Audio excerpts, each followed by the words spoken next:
Centerpoint Station wasn't just a space station.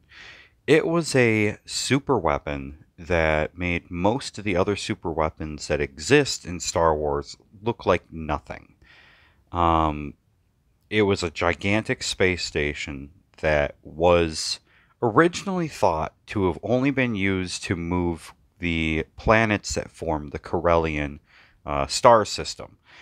And it was able to create gigantic gravity waves that were capable of pulling and moving planets. But its actual true purpose was a little bit more insane than just that.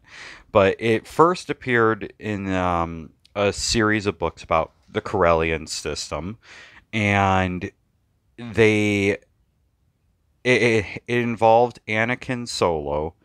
Um, being the only person who could fully access this space station. Um, then during the Yuzhan Vong War, it was also used again. Anakin Solo didn't really want to fire the weapon, so then Thrak and sal-solo pushed the button, sending the gravity wave weapon uh, using the gravity wave weapon, that it destroyed a massive chunk of the Yuzhan Vong fleet, but it also destroyed many of the Hapen um, space carriers. And yeah, they're called dragons, the Hapen dragons. So then, after that, it went into basically lockdown. Anakin Solo had died, so nobody thought that it could be used again. Until Thraken created a droid with Anakin Solo's basically brain patterns so that he could gain access to the weapon again. Which then led Jason Solo, who is Anakin's older brother, and Ben Skywalker to go raid it and get it shut down. When they found out about what was going on, I mean, of course, you have Thraken being a terrible human being again.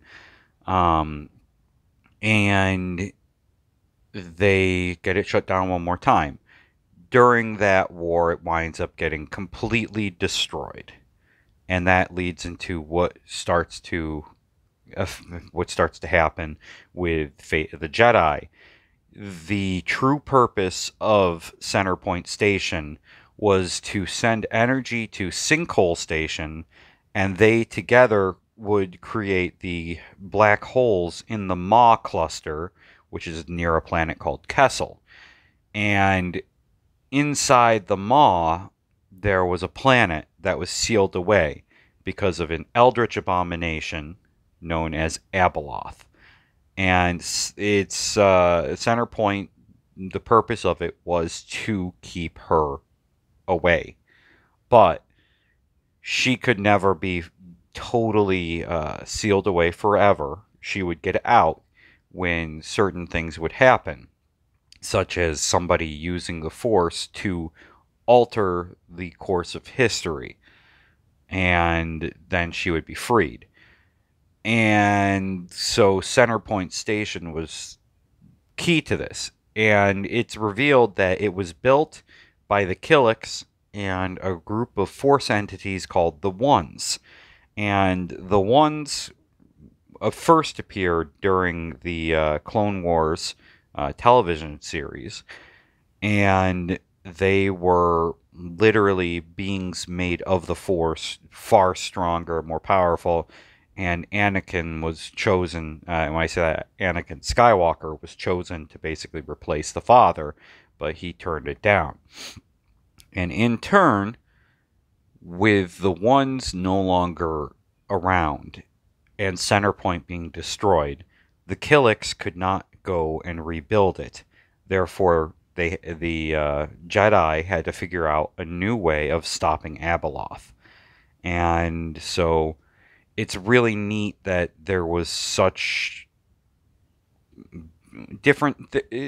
there was such a deep lore connected to Centerpoint Station, and it wasn't just some one-off super weapon like the dark saber. Um, and you know, I think that it really was pretty cool how a lot of things got tied together. Um, I would say that early on with the Bantam books, there was basically a super weapon every couple of books. I mean, you had Darksaber, let's see, what was some of the other ones? You had the Sun Crusher. Although the idea behind the Sun Crusher was kind of cool, it was a one-off. And then you had, of course, the Eye of Palpatine.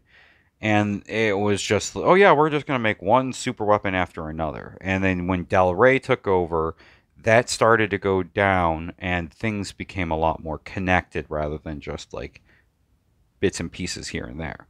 But so that is some of the lore behind Centerpoint Station, and it just is pretty neat.